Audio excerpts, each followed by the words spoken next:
Good morning दोस्तों। आज हम गोदान उपन्यास का तीसरा एपिसोड देखेंगे। तीसरे एपिसोड में उपन्यास का तीसरा भाग कवर किया जाएगा। तो चलिए देर न करते हुए वीडियो को स्टार्ट किया जाए। गोदान उपन्यास का तीसरा भाग है। यह उपन्यास यूजीसी नेट के सिलेबस में लगा हुआ है। इसका 2 वीडियो हम लोग कवर कर चुके हैं। ये तीसरा है।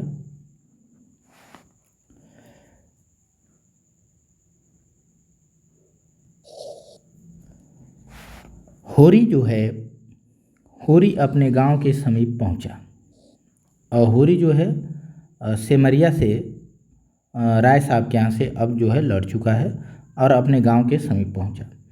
तो जब पहुंचता है तो देखा कि अभी तक गोबर जो है खेत में ऊख गोड़ रहा है। अभी तक जो गोबर है वो खेत में ऊख गोड़ रहा है और जो दोनों उसकी लड़कियां हैं वो भी उसके साथ काम कर रही हैं। और लू जो है वो चल रही थी। बगुले उठ रहे थे या उड़ रहे थे। भूतल धधक रहा था। बहुत काफ़ी गर्मी थी, लू चल रही थी तो जो धरती है, भूतल है, वो धधक रहा था, जल रहा था, जैसे प्रकृति ने वायु में आग घोल दी हो। ऐसा लग रहा था कि प्रकृति ने वायु में क्या घोल दी हो, आग। यह सब अभी तक खेत में क्यों है? तो होरी कह रहा है कि ये सब अभी तक खेत में क्यों हैं? इनको तो घर चले जाना चाहिए, इतनी लू है। क्या काम के पीछे सब जान देने पर तुले हुए हैं? वह खेत की ओर चला और दूर से ही चिल्ला कर बोला, आता क्यों नहीं गोबर? क्या काम ही करता रहेगा? दोपहर ढल गई है, कुछ सूझता है कि नहीं सूझता है? उसे देखते ही तीनों ने कुदाले उठा ली और उसके साथ हो लिए। सब उसके तीनों जो है कुदाले उठाकर और होरी के पीछे यानी होरी के साथ चल दिए। गोबर सांवला, लंबा और इकहरा युवक था। दुबला पतला इकहरा, सांवला था और लंबा था, जिसे इस काम में रुचि न मालूम होती थी। प्रसन्नता की जगह मुख पर असंतोष और विद्रोह था। वो खुशी से काम नहीं कर रहा था। प्रसन्नता की जगह मुख पर जो है असंतोष था और विद्रोह था। वह इसलिए काम में लगा हुआ था कि वह दिखाना चाहता था उसे खाने पीने की कोई फिक्र नहीं है। वो बस दिखाना चाहता था कि उसे खाने पीने की कोई फिक्र नहीं है, वो काम कर रहा है, क्योंकि उसको काम में जो है इंटरेस्ट बिल्कुल भी नहीं है। बड़ी लड़की सोना लज्जाशील कुमारी थी और सांवली भी थी, सुडौल और प्रसन्न और चपल भी थी, काफ़ी बोलती भी थी। गाढ़े कलर की लाल साड़ी जिसे वह घुटनों से मोड़कर कमर में बांधे हुए थी। उसके हल्के शरीर पर कुछ चीज़ें लदी हुई थी और उसे प्रौढ़ता की गरिमा दे रही थी। शरीर पर कुछ लदी हुई थी और उसे प्रौढ़ता की गरिमा दे रही थी। छोटी रूपा 5-6 साल की छोकरी थी। छोटी उसकी लड़की 5-6 साल की एक लड़की थी। वो मैली, सिर पर बालों का एक घोंसला सा बना हुआ था। मैली थी, कपड़ा या वस्त्र जो भी है उसके सब गंदे थे और सिर पर जो है बालों का एक घोंसला बना हुआ था। एक लंगोटी कमर में बांधे हुए थी और बहुत ही ढीठ और रोनी किस्म की थी। ठीक है। रूपा ने होरी की टांगों में लिपटकर कहा, रूपा जो है होरी की टांगों में लिपटकर कहा, काका देखो, मैंने एक ढेला भी नहीं छोड़ा। बहन कहती है जा पेड़ तले बैठ, ढेले न तोड़े जाएंगे काका। तो मिट्टी कैसे बराबर होगी। होरी ने उसे गोद में उठा प्यार करते हुए कहा, तूने बहुत अच्छा किया बेटी। चल घर चले। कुछ देर अपने विद्रोह को दबाए रहने के बाद गोबर बोला। विद्रोह अंदर उसके मन में था, कुछ बोलना चाह रहा था, देर तक दबाए रखा और फिर बोलता है, यह तुम रोज रोज जो मालिकों की खुशामद करनी क्यों जाते हो। बाकी न चुके तो प्यादा आकर गालियां सुनाता है, बेगार देनी ही पड़ती है। नजराना सब तो हमसे भराया ही जाता है। फिर किसकी और क्यों सलामी करो, क्यों जाते हैं आप वहाँ। इस समय यही भाव होरी के मन में भी आ रहे थे, लेकिन लड़के के इस विद्रोह भाव को दबाना जरूरी था। इसलिए होरी बोला, सलामी करने न जाए तो रहें कहाँ रहें। भगवान ने जब गुलाम बना दिया हम सबको, तो अपना क्या बस है। जब गुलाम है तो फिर गुलाम है। यह इसी सलामी की बरकत है कि द्वार पर मड़ैया डाल ली और किसी ने कुछ नहीं कहा। घूरे ने द्वार पर खूंटा गाड़ा था, जिस पर कनीदों ने 2 रुपए डाल ले लिए थे। तलैया से कितनी मिट्टी हमने खोदी, करीदा ने कुछ नहीं कहा, और दूसरा खोदे तो नज़र देनी पड़े। अपने मतलब के लिए सलामी करने जाता हूँ। पाँव में सनीचर नहीं है और न सलामी करने में कोई बड़ा सुख मिलता है मुझे। ऐसा नहीं है कि मैं जा कर के और अच्छा लगता है मुझे सलामी देना, लेकिन मजबूरी है, जाना पड़ता है। घंटों खड़े रहो तब जा कर के मालिक को खबर होती है। देर तक वहाँ खड़ा रहना पड़ता है, तब कहीं मालिक को पता चलता है आया है, तो भेंट मुलाकात हो जाती है, नहीं भी होती है। कह रहे हैं कभी बाहर निकलते हैं, कभी कहला देते हैं कि फुर्सत नहीं है, चले जाओ। गोबर ने कटाक्ष किया। अब गोबर इस बात को कटाक्ष करते हुए कहता है, बड़े आदमियों की हाँ में हाँ मिलाने में कुछ न कुछ आनंद तो मिलता ही है। नहीं लोग मेंबरी के लिए क्यों खड़े हो मेंबरी के लिए, इसमें क्या मिलता है। जब सिर पर पड़ेगी तब मालूम होगा बेटा। होरी कहता है कि जब सिर पर पड़ेगी ना बेटा तब मालूम होगा, अभी जो चाहे कह लो। पहले मैं भी यही सब बातें सोचा करता था, पर अब मालूम हुआ कि हमारी गर्दन दूसरों के पैरों के नीचे दबी हुई है। अकड़कर निवाह नहीं यानी गुजारा नहीं हो सकता। पिता पर अपना क्रोध उतारकर गोबर कुछ शांत हो गया और चुपचाप चलने लगा। सोना ने देखा रूपा बाप की गोद में चढ़ी बैठी है तो ईर्ष्या हुई। उसे डांट कर बोली, अब गोद से उतरकर पाँव क्यों नहीं चलती, क्या पाँव टूट गए हैं। रूपा ने बाप की गर्दन में हाथ डालकर ढिठाई से कहा, न उतरेंगे, जाओ। काका बहन हमको रोज चिढ़ाती है कि तू रूपा है, मैं सोना हूँ, मेरा नाम कुछ और रख दो। कहती है कि वो हमको चिढ़ाती है कि मैं तो सोना हूँ, तुम रूपा हो, तो कहती है मेरा नाम बदल दीजिए। होरी ने सोना को बनावटी रोष से देखकर कहा, तू इसे क्यों चिढ़ाती है सोनिया। सोना तो देखने को है, निवाह तो रूपा से होता है। रूपा न हो तो रुपये कहाँ से बने, बता। यानी रूपा को रुपया बना दिया। सोना ने अपने पक्ष का समर्थन किया और बोली, सोना न हो तो मोहर कैसे बने, नथुनी कैसे बने, कहाँ से आए, कंठा कैसे बने, ये सब गहने कैसे बनेंगे। गोबर भी इस विनोदमय विवाद में शरीक हो गया।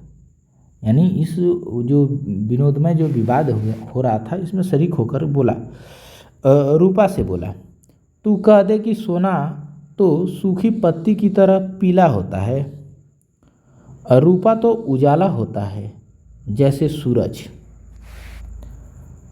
सोना बोली, शादी ब्याह में पीली साड़ी पहनी जाती है, उजली साड़ी कोई नहीं पहनता।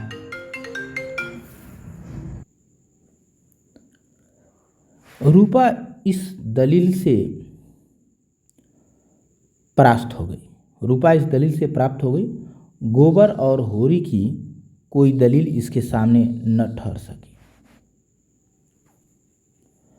उसने क्षुब्ध आंखों से होरी को देखा। होरी को एक नई युक्ति सूझ गई और होरी बोला, सोना बड़े आदमियों के लिए है, हम गरीबों के लिए तो रूपा ही है। जैसे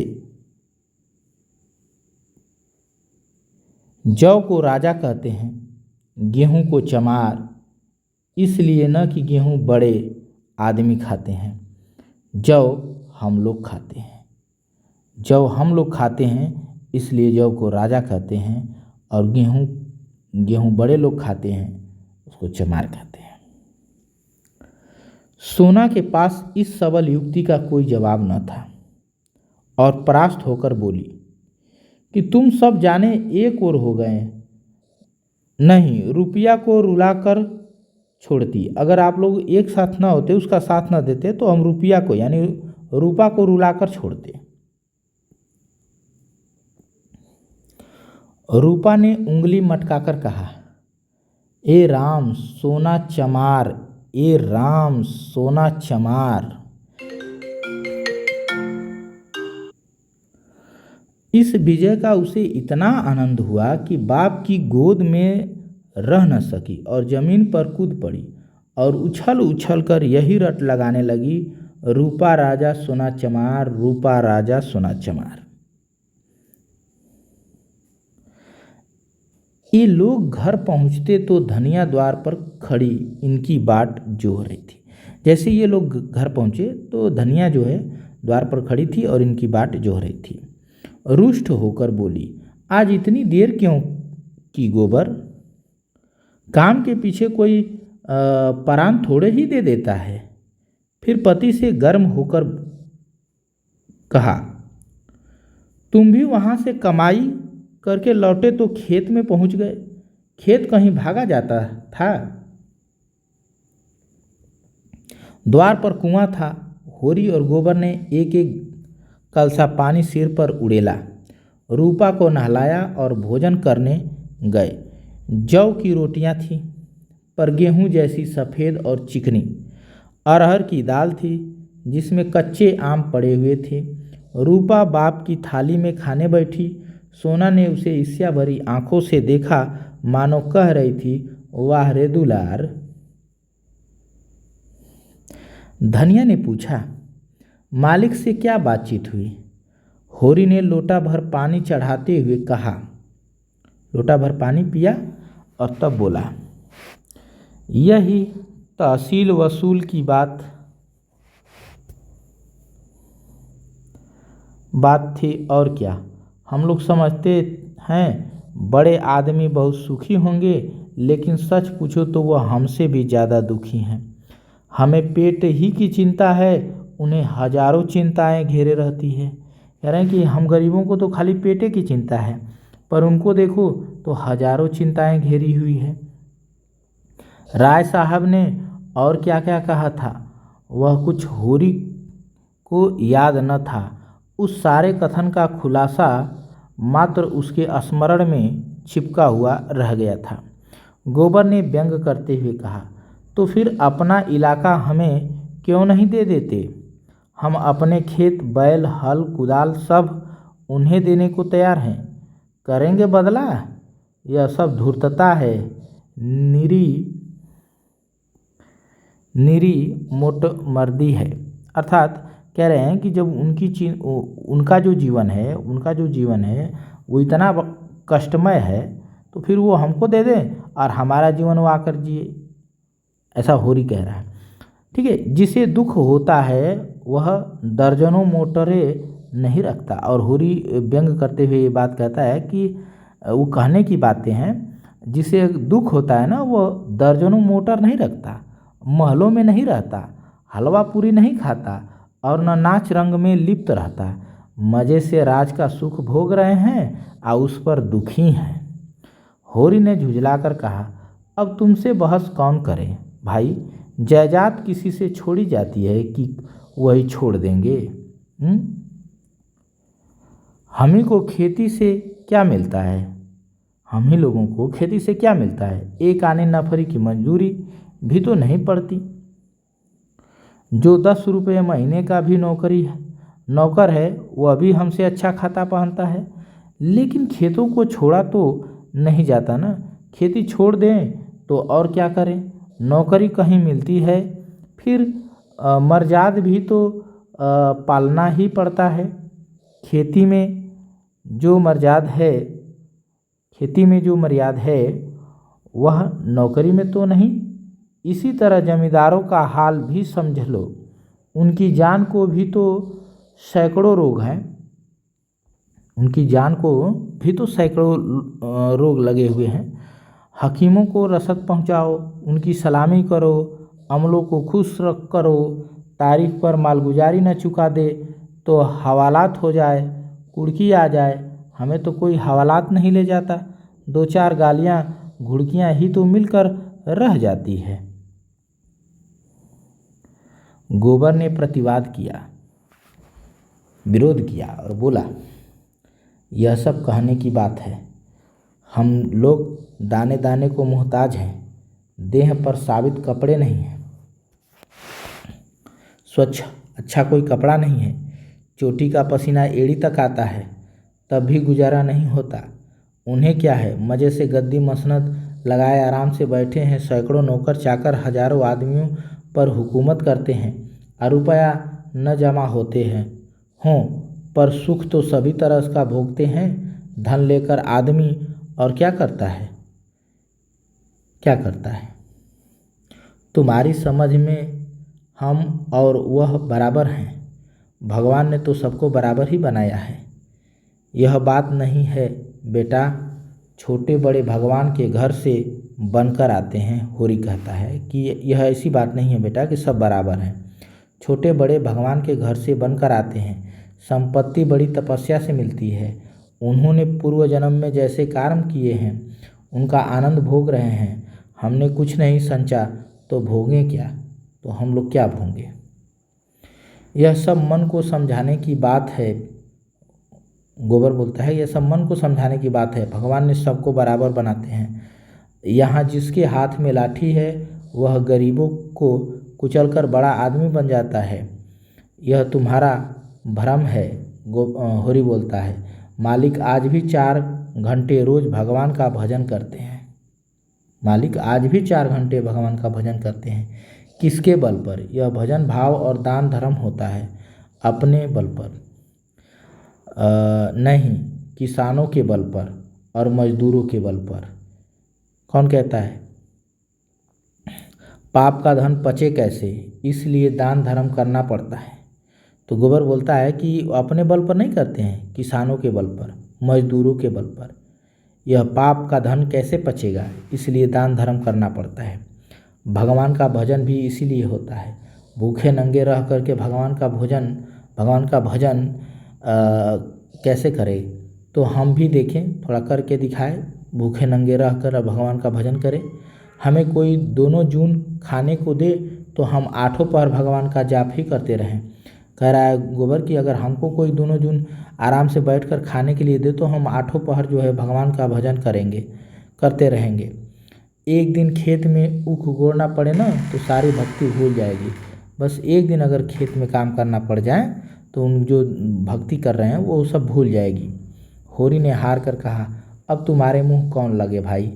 तुम तो भगवान की लीला में भी टांग अड़ाते हो। कौन लगे? तीसरे पहर गोबर कुदाल लेकर चला तो होरी ने कहा, जरा ठहर जाओ बेटा, हम भी चलते हैं। तब तक थोड़ा सा भूसा निकाल कर रख दो। मैंने भोला को देने को कहा है, बेचारा आजकल बहुत तंग है। गोबर ने अवज्ञा भरी आंखों से देखकर कहा, हमारे पास बेचने को भूसा नहीं है कि भूसा निकाल दे। तो होरी बोलता है, बेचता नहीं हूँ भाई, यूँ ही दे रहा हूँ। वह संकट में है, उसकी मदद तो करनी ही पड़ेगी। हमें तो उन्होंने कभी एक गाय नहीं दी, एक गाय नहीं दे दी। दे तो रहा था पर हमने ली ही नहीं। होरी बोला कि दे रहा था पर हमने ली ही नहीं।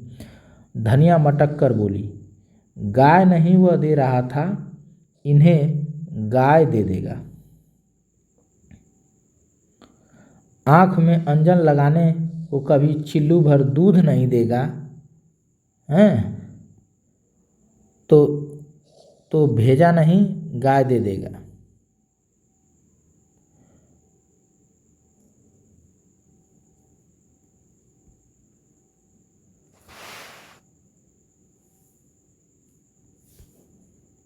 कह रहा है, धनिया कह रही है कि आँख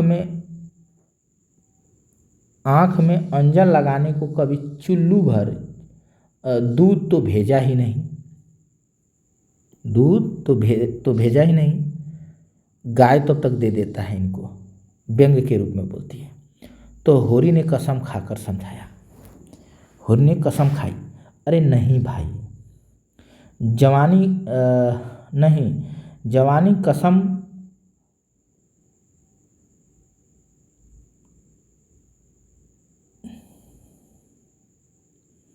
अपने पछाई गाय दे रहे थे, हाथ तंग है, भूसा चारा नहीं रख सके, अब एक गाय बेचकर भूसा लेना चाहते हैं। मैंने सोचा संकट में पड़े आदमी की गाय क्यों लूँ, थोड़ा सा भूसा दिए देता हूँ, कुछ रुपए हाथ आ जाएंगे तो गाय ले लूँगा थोड़ा थोड़ा करके, फिर उसको जो है करके चुका दूँगा। 80 रुपये की है, मगर ऐसी कि आदमी देखता रहे। गाय ऐसी है कि मतलब आदमी उसको देखता रह जाए। गोबर ने आड़े हाथों लिया और बोला, तुम्हारा यही धर्मात्मापन तो तुम्हारी दुर्गत करा रहा है। साफ साफ तो बात है, 80 रुपये की गाय है, हमसे 20 रुपये का भूसा ले ले और गाय हमें दे दे। 60 रुपये रह जाएंगे, वह हम धीरे धीरे दे देंगे। होरी रहस्यमय ढंग से मुस्कुराया। मैंने ऐसी चाल सोची है कि गाय सेंत मेंत में हाथ आ जाए। कहीं भोला की सगाई ठीक करनी है, बस 2-4 मन भूसा तो खाली अपना रंग जमाने को देता हूँ। गोबर ने तिरस्कार किया, तो तुम अब सबकी सगाई ठीक करते फिरोगे न? अब यही काम रह गया है। धनिया ने तीखी आंखों से देखा, अब यही एक उद्यम तो रह गया है। नहीं देना है हमें भूसा किसी को, यहाँ भोला भोली किसी का कर्ज नहीं खाया है। होरी ने अपने सफाई दी, अगर मेरे जतन से किसी का घर बस जाए, अगर मेरी कोशिश से किसी का घर बस जाए तो इसमें कौन सी बुराई है।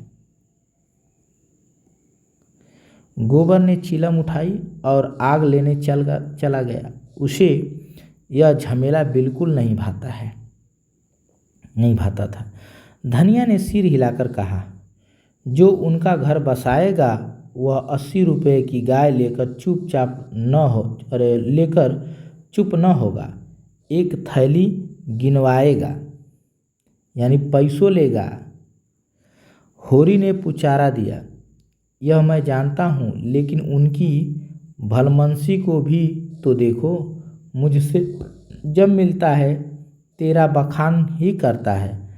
ऐसी लक्ष्मी है, ऐसी सलीकेदार है, बहुत तुम्हारी तारीफ करता रहता है। धनिया के मुख पर स्निग्धता झलक पड़ी। अब जैसे ही कहा तुरंत जो है उसके चेहरे पे स्निग्धता आ गई। मन भाए मुड़िया हिलाए वाले भाव से बोली, मैं उनके बखान की भूखी नहीं हूँ, अपना बखान अपने घरे रखे। होरी ने स्नेह भरी मुस्कान के साथ कहा, मैंने तो कह दिया, भैया वह नाक पर मक्खी भी नहीं बैठने देती, गालियों से बात करती है, लेकिन वह यही कहे जा रहे कि वह औरत नहीं लक्ष्मी है। बात यह है कि उसकी घरवाली जबान की बड़ी तेज थी। बेचारा उसके डर के मारे भागा भागा फिरता था। कहता था, जिस दिन तुम्हारी घरवाली का मुंह सवेरे देख लेता हूँ उस दिन कुछ न कुछ जरूर हाथ लगता है। मैंने कहा तुम्हारे हाथ लगता होगा, यहाँ तो रोज देखते हैं पर कभी पैसे से भेंट नहीं होती। तब धनिया बोलती है, तुम्हारे भाग ही खोटे हैं तो मैं क्या करूं। लगा अपने घरवाली की बुराई करने। होरी कहता है कि लगा अपने घरवाली की बुराई करने। कहा, भिखारी को भीख तक नहीं देती थी, झाड़ू लेकर मारने दौड़ती थी। लालचिन और क्या कहता है, और कहता है कि लालचिन ऐसी थी कि नमक तक दूसरे के घर से मांग कर लाती थी। मरने पर किसी की क्या बुराई करूं, मुझे देखकर जल उठती थी। भोला बड़ा गमखोर था कि उसके साथ निवाह कर दिया। दूसरा होता तो जहर खाकर मर जाता। मुझसे 10 साल बड़े होंगे भोला, पर राम राम पहले ही करते हैं। उससे 10 साल बड़े ही होंगे, लेकिन जब भी मुझको देखते हैं राम राम पहले वही बोलते हैं। तो क्या कहते थे, धनिया बोलती है कि तो क्या कहते थे कि जिस दिन तुम्हारी घरवाली का मुंह देख लेता हूँ तो क्या होता है। तो होरी बोलता है, उस दिन भगवान कहीं ना कहीं उसको कुछ भेज देते हैं। धनिया बोलती है, बहुएं भी तो वैसी ही चटोरीन आई है। अब की सबों ने 2 रुपए के खरबूजे उधार खा डाले हैं। उधार मिल जाए फिर उन्हें चिंता नहीं होती कि देना पड़ेगा या नहीं। अरे भोला, रोते काहे को हो। गोबर आकर बोला।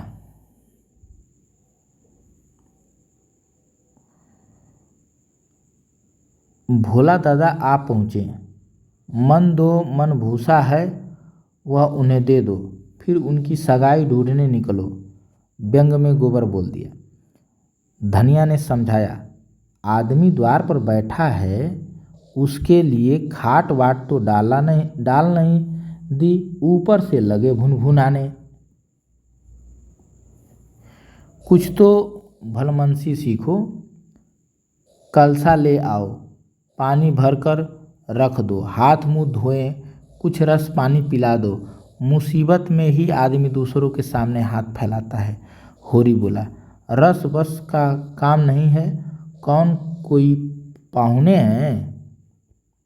कह रहे हैं कि रस उसका काम नहीं है, कोनो पाहुन तो है नहीं।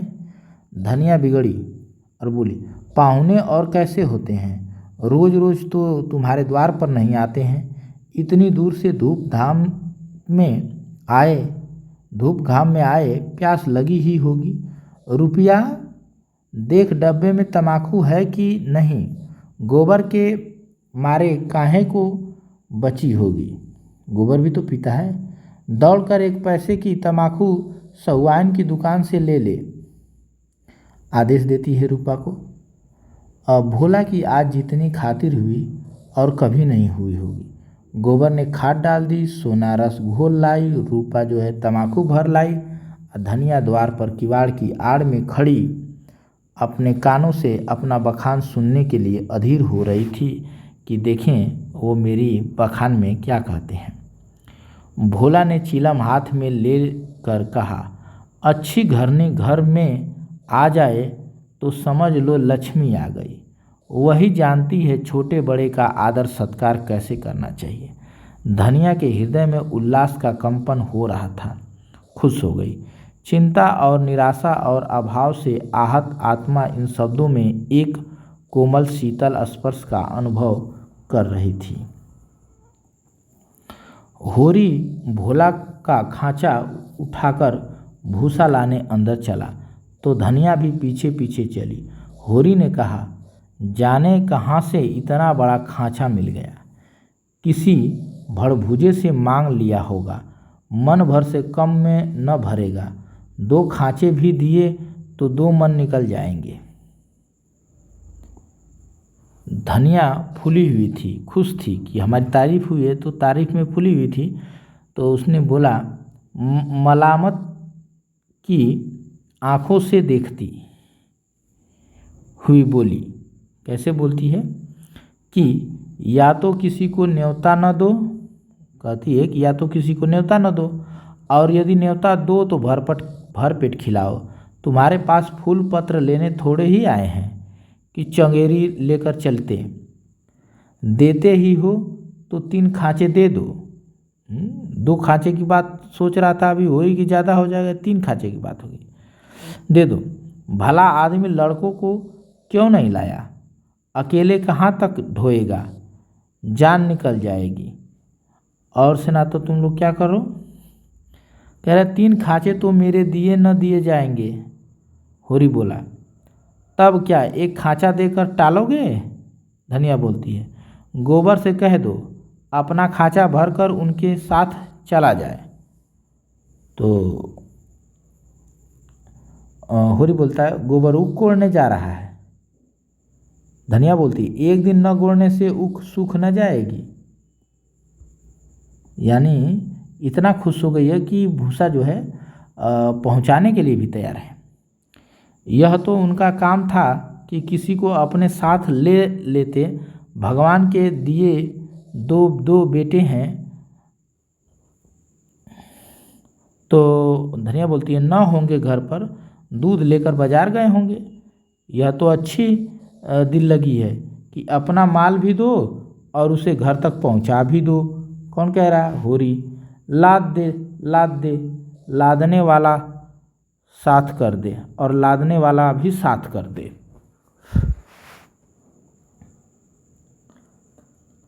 अच्छा, लाद दे, लदा दे, यानी लाद भी दे, लदा भी दे और लादने वाला साथ भी लगा दे कि ले जा भाई, पहुंचा भी आए।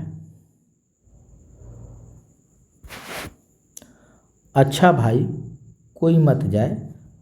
धनिया कहती है, अच्छा भाई कोई मत जाए, मैं पहुंचा दूंगी। बड़ों की सेवा करने में लाज नहीं है। और 3 खांचे उन्हें दे दूं तो अपने बैल क्या खाएंगे? होरी कहता है।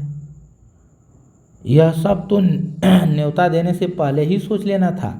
और धनिया कहती है कि जब यही करना था तो आप उनको बुलाने से पहले सोच लिए होते। न हो तुम और गोबर दोनों जाने चले जाओ, न हो तो तुम और गोबर दोनों लोग चले जाओ, पहुँचाया हो भूसा, 3 खांचा पहुँचाया हो।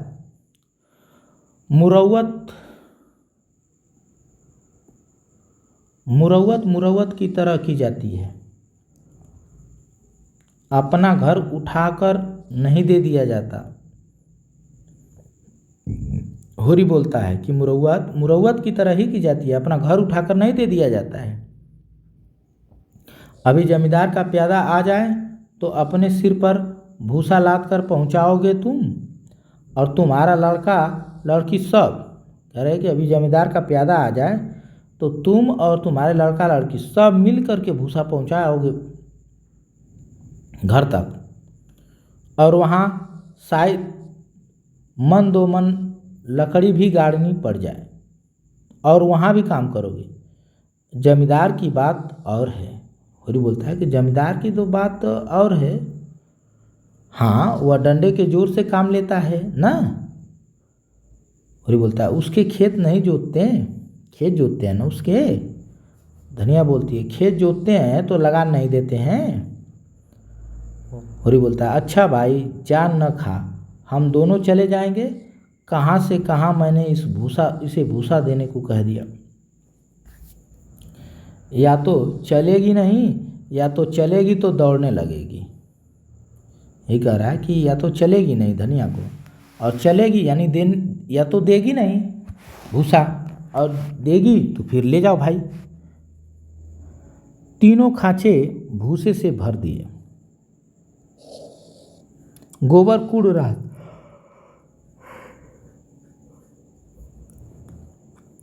रहा था, मन ही मन कुढ़ रहा था। उसे अपने बाप के व्यवहारों में जरा भी विश्वास न था। वह समझता था यह जहाँ जाते हैं वहीं कुछ न कुछ घर से खो आते हैं, जहाँ जाएंगे कुछ न कुछ कह के आएंगे, वहाँ कुछ नुकसान ही होता है। धनिया प्रसन्न थी। रहा होरी वह धर्म और स्वार्थ के बीच में डूब उतरा रहा था। होरी और गोबर मिलकर एक खांचा बाहर लाए। भोला ने तुरंत अपने अंगोछे का बीड़ा बनाकर सिर पर रखते हुए कहा, मैं इसे रखकर अभी आता हूँ, एक खांचा और लूँगा। होरी बोला, एक नहीं अभी 2 और भरे धरे हैं और तुम्हें न आना पड़ेगा। मैं और गोबर एक एक खांचा लेकर तुम्हारे साथ ही चलते हैं। भोला स्तंभित हो गया कि वाह, पहुंचा भी देंगे। होरी उसे अपना भाई बल्कि उससे भी निकट जान पड़ा। उसे लगा कि होरी तो अपना भाई है, भाई क्या भाई से भी करीब है। उसे अपने भीतर एक ऐसी तृप्ति का अनुभव हुआ जिसने मानो उसके संपूर्ण जीवन को हरा कर दिया हो। तीनों भूसा लेकर चले तो राह में बातें होने लगी। भोला ने पूछा, दशहरा आ रहा है, मालिकों के द्वार पर तो बड़ी धूमधाम होगी। होरी बोला, हाँ, तंबू समियाना गड़ गया है, अब की लीला में मैं भी काम करूँगा। राय साहब ने कहा है तुम्हें राजा जनक का माली बनना पड़ेगा। भोला बोलता है, मालिक तुमसे बहुत खुश है।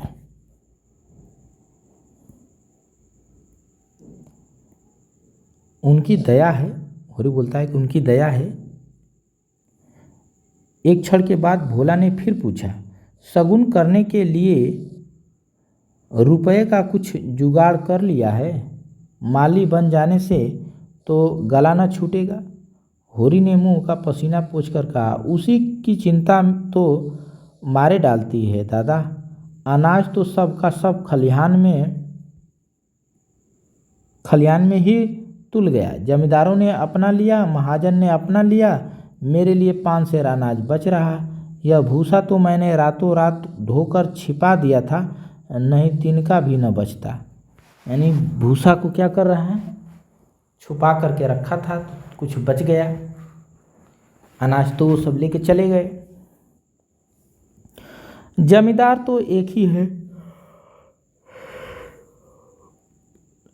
मगर महाजन 3-3 हैं।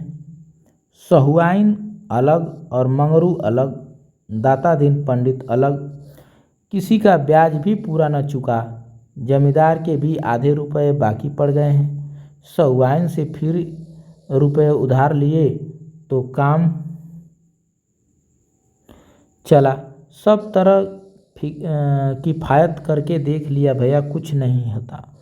हमारा जन्म इसीलिए हुआ कि अपना वक्त बहाए, अपना रक्त बहाए और बड़ों का घर भरे। मूल का दुगुना सूद भर चुका, पर मूल ज्यों का त्यों सिर पर सवार है।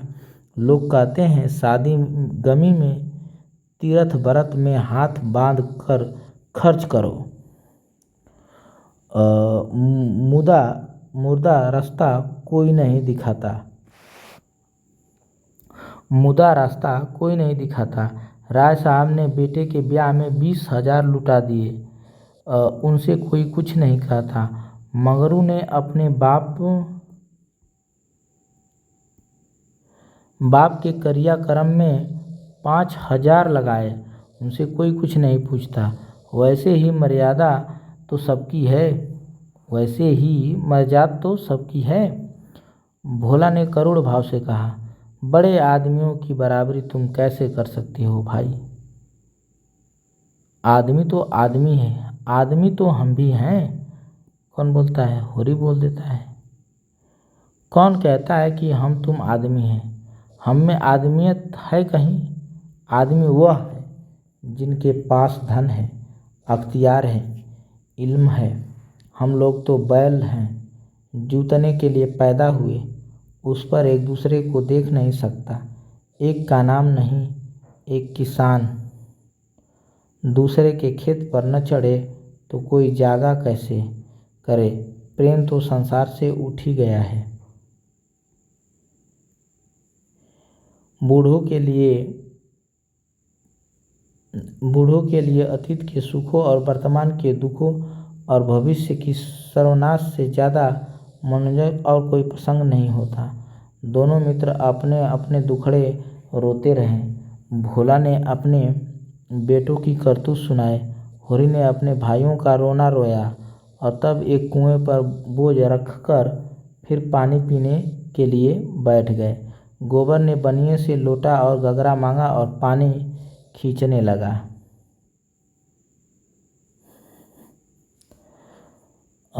भोला ने सहृदयता से पूछा, अलगौजे के समय तो तुम्हें बड़ा रंज हुआ होगा। भाइयों को तो तुमने बेटों की तरह पाला था। होरी अद्रकंठ से बोला, कुछ न पूछो दादा, यही जी चाहता था कि कहीं जाके डूब मरूं। जीते जी सब कुछ हो गया। जिनके पीछे अपने जवानी धूल में मिला दी,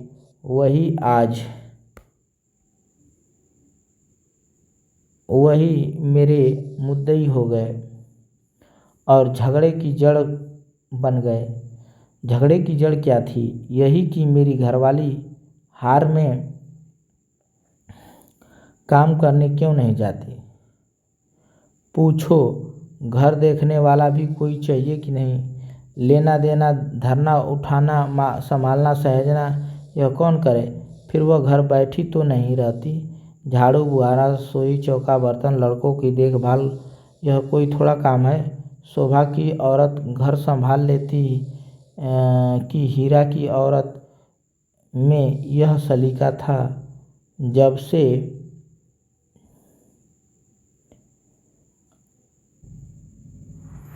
अलगौजा हुआ, अलगौजा मतलब जब से फैमिली क्या हुई, अलग हो गई। दोनों भाई हम लोग अलग हुए। कह रहा है जब से अलगौजा हुआ, दोनों घरों में एक जून रोटी पकती है, एक जून रोटी पकती है। और नहीं तो पहले क्या होता था, सबको दिन में 4 बार भूखे लग जाती थी। अब खाए 4 दफ़े तो देखो। इस मालिकपन में गोबर की माँ की जो दुर्गत हुई वह मैं ही जानता हूँ। अर्थात होरी कह रहा है कि जब हम मालिक थे तो पूरे घर के सभी हम लोग एक में थे, तो उस समय गोबर की माँ यानी उसकी पत्नी की जो दुर्गत हुई थी, होरी कह रहा है वो मैं ही जानता हूँ। बेचारी देवरानियों के फटे पुराने कपड़े पहनकर दिन काटती थी। अपने खुद भूखी सो रही होगी, लेकिन बहुओं के जलपान तक का ध्यान रखती थी। अपने देह गहने के नाम कच्चा धागा भी न था और देवरानियों के लिए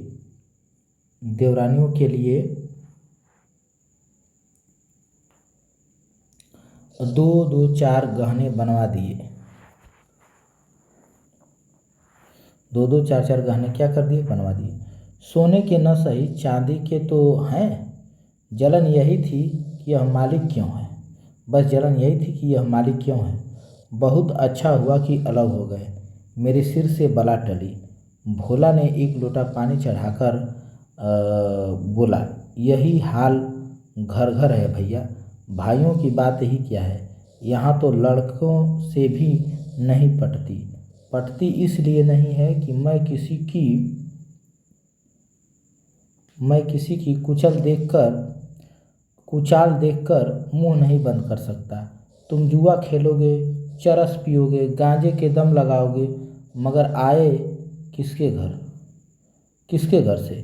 खर्च करना चाहते हो तो कमाओ, मगर कमाई तो किसी से न होगी।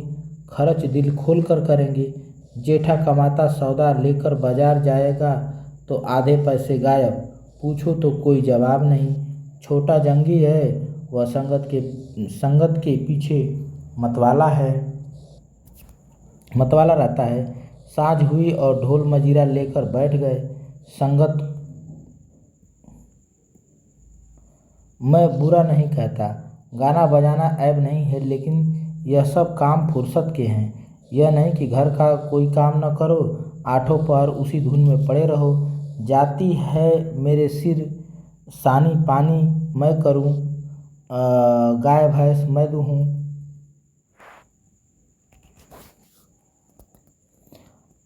दूध लेकर बाजार मैं जाऊं। यह गृहस्थी जी का जंजाल है, सोने की हंसिया जिसे न उगलते बनता है और न निगलते बनता है। लड़की है झुनिया, वह भी नसीब की खोटी है। तुम तो उसकी सगाई में आए थे, कितना अच्छा घर बार था। उसका आदमी बम्बई में दूध की दुकान करता था। उन दिनों वह हिंदू मुस्लिमों के दंगा हुआ तो किसी ने उसके पेट में छुरा भोंक दिया। घर ही चौपट हो गया। वहाँ अब उसका निवाह नहीं। जाकर लिवा लाया कि दूसरी सगाई कर दूंगा, मगर वह राजी ही नहीं होती और दोनों भावजे हैं कि रात दिन उसे जलती रहती हैं। घर में महाभारत मचा रहता है। विपत के मारे यहाँ आई, यहाँ भी उसे चैन नहीं है। इन्हीं दुखड़ों में रास्ता कट गया। भोला का पूर्वा था तो छोटा मगर बहुत गुलजार, अधिकतर अहीर ही बसते थे। यानी पूर्वा मतलब गांव, भोला का जो गांव था वो छोटा था मगर बहुत गुलजार था, अधिक अहीर ही बसते थे और किसानों को देखते इनकी दशा बहुत बुरी न थी। भोला गांव का मुखिया था। द्वार पर बड़ी सी चरनी थी जिस पर 10-12 गाय भैंसें खड़ी सानी खा रही थी। ओसरे में एक बड़ा सा तख्त पड़ा था जो शायद 10 आदमियों से भी न उठता। किसी खूंटी पर ढोलक लटक रही थी, किसी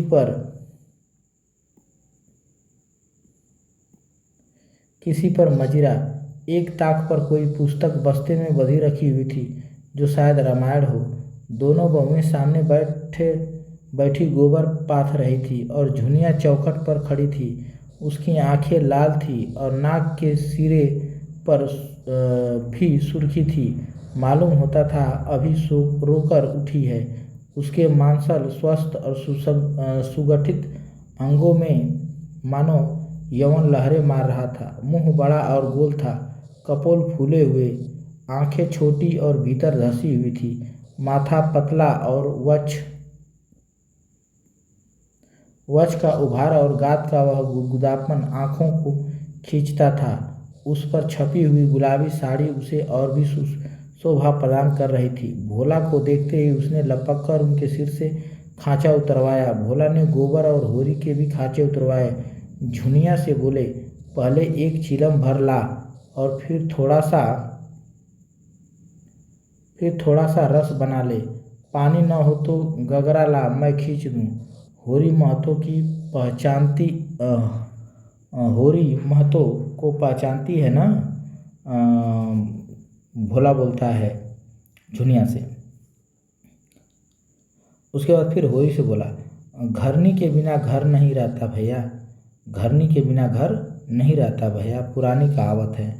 नाटन खेती बहुरियन घर, नाटे बैल क्या खेती करेंगे और बहुएं क्या घर संभालेंगी।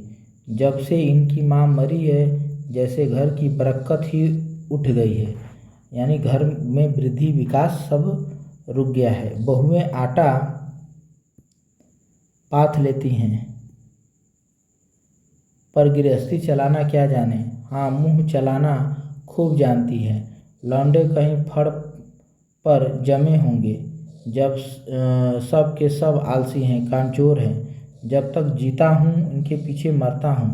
मर जाऊँगा तो आप सिर पर हाथ धरकर रोएंगे।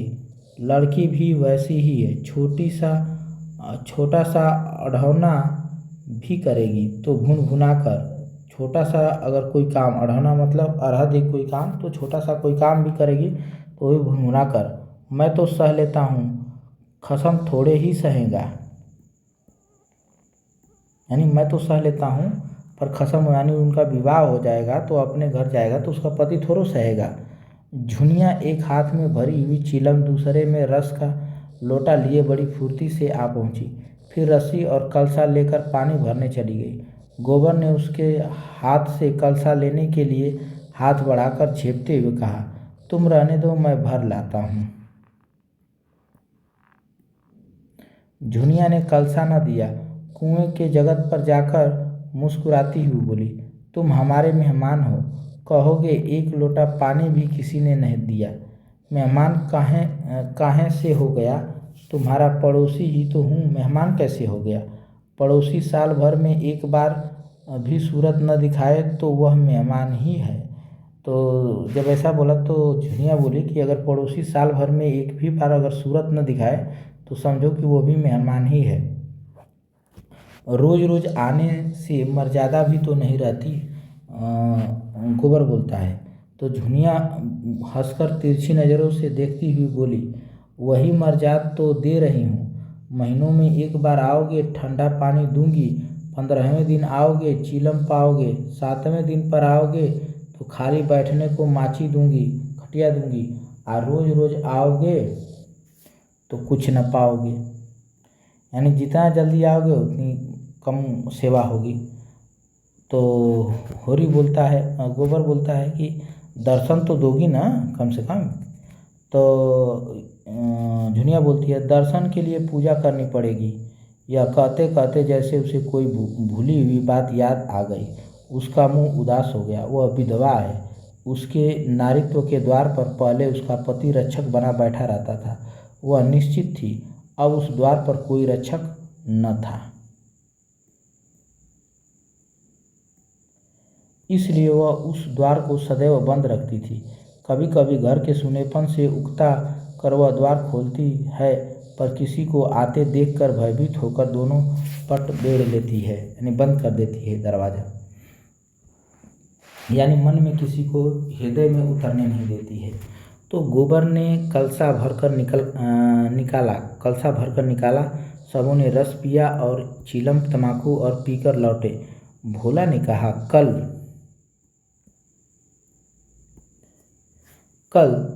तुम आकर गाय ले जाना गोबर। इस बखत तो सानी खा रही है, कल आकर गाय ले जाना। गोबर की आंखें उसी गाय पर लगी हुई थी और मन ही मन वह मुग्ध हुआ जाता। गाय इतनी सुंदर और सुडौल है, उसकी उसने कल्पना भी न की थी। होरी ने को रोक कर कहा, होरी ने अपने अंदर जो लोभ है उसे रोक कर कहा, मंगवा लूँगा, जल्दी क्या है? तुम्हें जल्दी न हो, हमें तो जल्दी है। उसे द्वार पर देखकर तुम्हें वह बात याद रहेगी। जब इसको तुम अपने द्वार पर बांध दोगे तो तुम्हें वो बात याद रहेगी कि मेरी सगाई कराना है।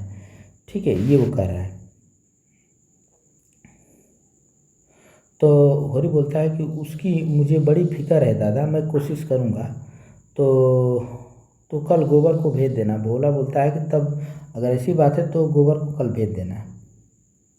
दोनों ने अपने अपने खांचे सिर पर रखे और आगे बढ़े।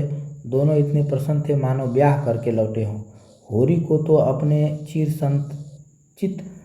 संचित अभिलाषा के पूरे होने का हर्ष था, जो आज तक पूरा नहीं हो पाया। जो गाय खरीदने का उसका सपना था वो आज पूरा होने वाला था, और बिना पैसे के पूरा होने वाला था। गोबर को इससे भी बहुमूल्य वस्तु मिल गई थी। उसके मन में अभिलाषा जाग उठी थी, और गोबर को तो गाय से भी बहुमूल्य वस्तु मिल गई थी। उसके मन की अभिलाषा अब जाग उठी थी, इच्छा जाग उठी थी। अवसर पाकर उसने पीछे की ओर देखा। झुनिया द्वार पर खड़ी थी, मत आशा की भांति अधीर और चंचल। यहीं पे हमारा उपन्यास का ये तीसरा एपिसोड समाप्त होता है। अगले वीडियो में हम लोग चौथे भाग को देखेंगे। आप सभी को वीडियो के अंत तक बने रहने के लिए बहुत बहुत धन्यवाद।